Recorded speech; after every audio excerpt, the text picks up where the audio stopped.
So in my last Diva video, I talked about the competition between Raw and SmackDown's women's division. So let's expand on that. I talked a lot about this after WrestleMania, about how WWE wasn't actually trying to improve the division. Triple H was just hijacking the movement to get his hand-picked divas over. They changed the name, they changed the title, and they kept shoving it down our throats, how these women were changing the face of wrestling forever. When you go back to the Divas Revolution last year, this is exactly what the Smarks wanted. In their minds, the single biggest issue with the Divas division was the word diva. They thought that the only way the division was going to improve was if they got rid of all the old divas and just let the NXT women wrestle each other every single week. WWE took a movement that was started by the fans and turned it into something to cater to the Smarks. So Smarks got everything that they wanted. A women's division with a women's title, Sasha Banks burying the history of the Divas division, constant rematches between Sasha, Charlotte, and Bayley, and every other woman besides the horsewomen being relegated to irrelevancy. Smarks got everything that they asked for, and yet they're still complaining because they realize now that what they wanted wasn't actually good enough. And there's the biggest difference between Raw and SmackDown today. Raw still books their division the way that Smarks wanted it to be booked, while SmackDown is booking their division the way that real fans have been begging WWE to book their division for years, where everyone is on an even playing field, the feuds make sense, they're getting the proper spotlight, and everyone feels important. This is a formula that's successful with everyone, from the passionate diva fans to the casual fans. Even Smarks are starting to agree that SmackDown handles their division a lot better than Raw, because this is what the original Give Divas a Chance movement was all about. Back in 2011, there was an article on WWE.com that essentially buried the entire Divas roster and hailed Beth Phoenix and Natalya as the saviors of the division. That article sparked the first Give WWE Divas a Chance movement on Twitter. It was from the diva fans that wanted the Kellys and Eves and Bellas to be given the chance to prove that they're not just models by allowing them to wrestle longer matches, have better storylines, and be treated equally. The same thing is true about the trend in 2015. Fans didn't start that hashtag because they were sick of total divas and they wanted the NXT women to come in and save the division. That hashtag was started by fans of Total Divas who were sick of the fact that the NXT women were the only women getting opportunities. And now we're seeing a massive difference between what happens when WWE caters to the smart mindset and what happens when they listen to the real fans. The real fans want what's best for the division. The smarks want what's best for themselves.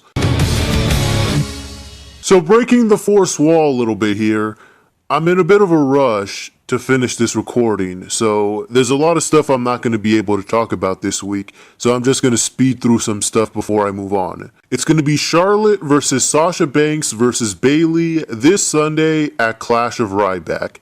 Now you can go ahead and leave your predictions in the comments below as part of the pay-per-view prediction game.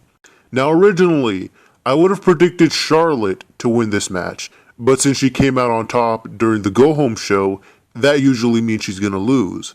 So in that case, I'm predicting that Sasha Banks is going to win the title back, because I don't see Bayley getting the title this early. That is, unless they have Bayley win the title and then drop it the next night to Sasha Banks, who turns heel. Over on SmackDown, they're teasing a no DQ match between Nikki Bella and Carmella, which I really hope happens. And I hope that they go all the way with it, because this could have potential to be one of those dark horse matches that becomes a classic from out of nowhere. I think about Taryn Terrell versus Fail Kim at Slammiversary 2013, where no one really expected anything out of that match, but it turned out to be one of the best knockout matches of all time.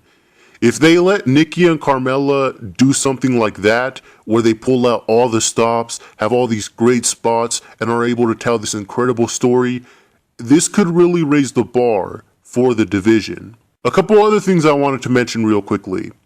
The Miz has easily been the MVP of SmackDown, but that probably goes without saying. Now, Omar and I are planning on making a video dedicated to SmackDown soon, so I'll talk a lot more about that in that video. The last thing I want to mention before I move on, what they're doing with Bo Dallas is absolutely disgusting, so they need to do something about this quickly because they are ruining a great character right here. But here's how I think that they can still save it. They need to give him a split personality gimmick. Just have him come out one week doing his old stick, being hilarious, motivating his opponents, and then the other week, he goes back to being the tubby emo guy again. They could turn that into a Joseph Park type of angle, and that's something that I think Bo Dallas could turn into gold. So the new season of Scream Queens just debuted this week, which is awesome.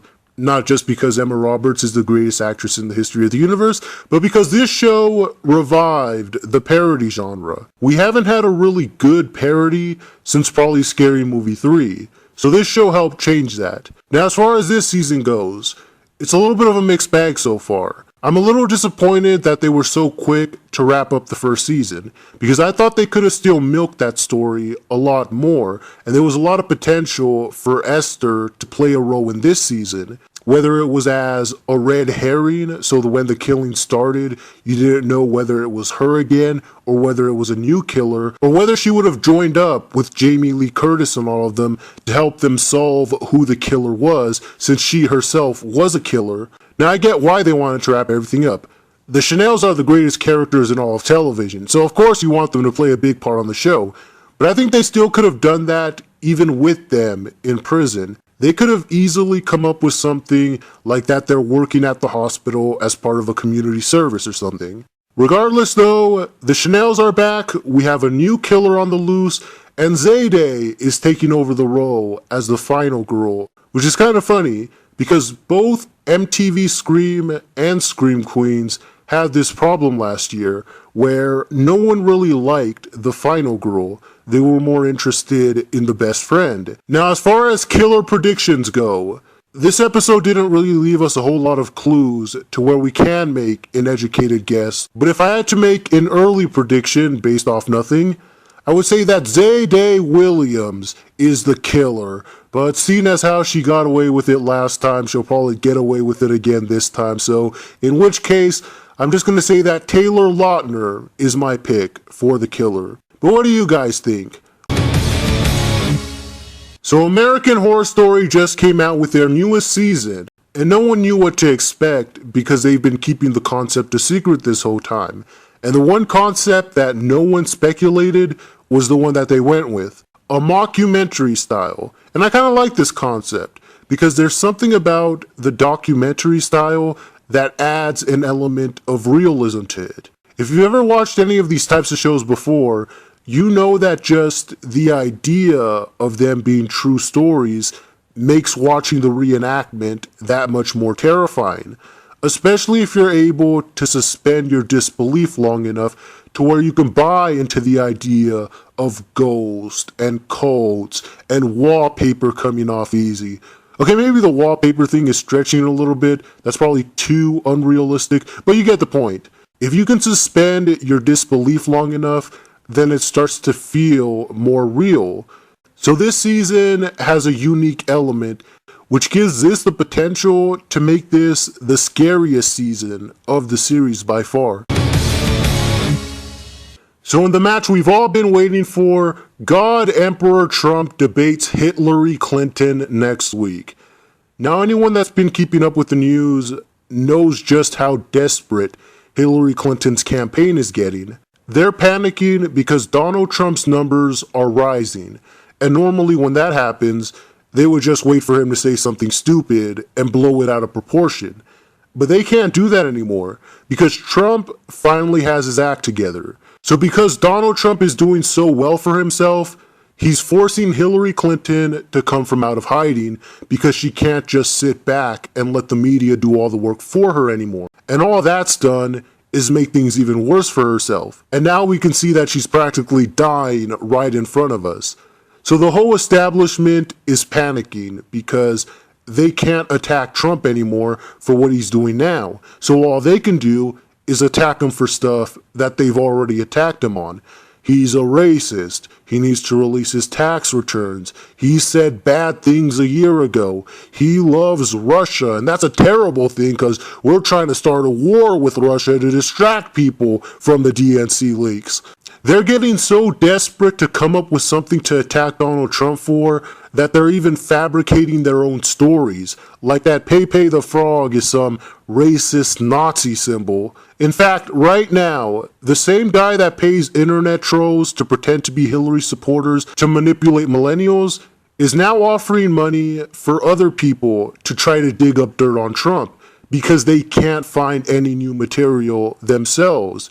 And since they can't dig up any new material on Trump, they're pulling out all of their other stops. Since they see that Trump's numbers are rising with minorities, of course they have to throw Obama out there to remind black people that he owns them and they have to do what he says. And since Hillary is doing so poorly with millennials who can see through all her crap, they're forcing Bernie Sanders back out into the campaign trail to try to force his supporters to get behind Hillary, which isn't going to work.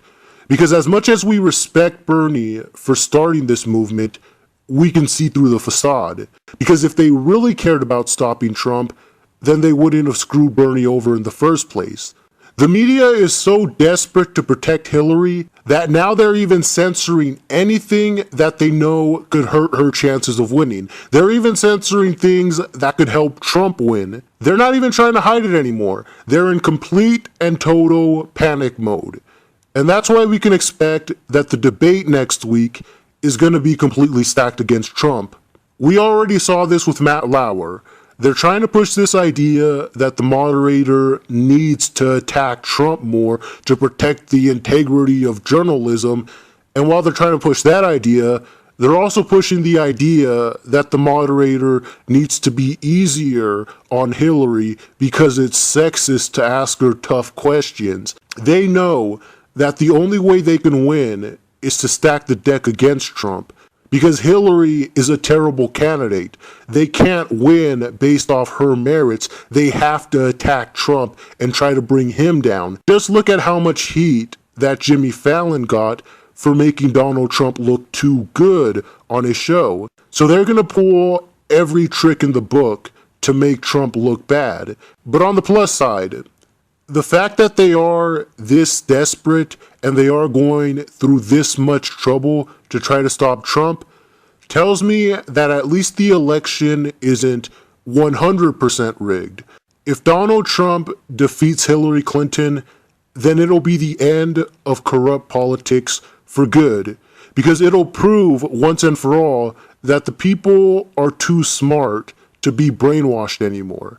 And that's the biggest threat to the establishment, smart voters. Once people get smart, the entire corrupt system falls apart. This needs to be the year where that happens. Because if Hillary Clinton wins, then it's never going to happen. Because it'll only prove that no matter what the government does, no matter how corrupt they are, no matter how blatant and in your face it is that the government is colluding with the media and all these other outlets to try to brainwash you, it's only going to prove to them that they can do whatever they want and people are going to fall in line behind them anyway. That is why Hillary Clinton has to lose this election.